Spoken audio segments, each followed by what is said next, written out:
নিখোঁজের ৮ ঘণ্টা পর সন্ধান মিলল ঝালকাঠি শহরের নতুনচর এলাকার গৃহবধূ নীলুফা ইয়াসমিনের। তবে জীবিত নয়, পাওয়া গেল তার নিথর দেহ।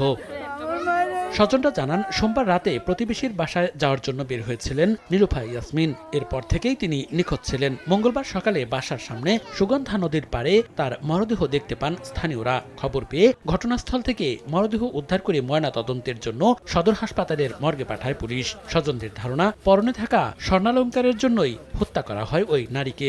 নাকের তা কানের তা নাই তার গলায়, যারা এটা পরিকল্পিতভাবে হত্যা করা হয়েছে।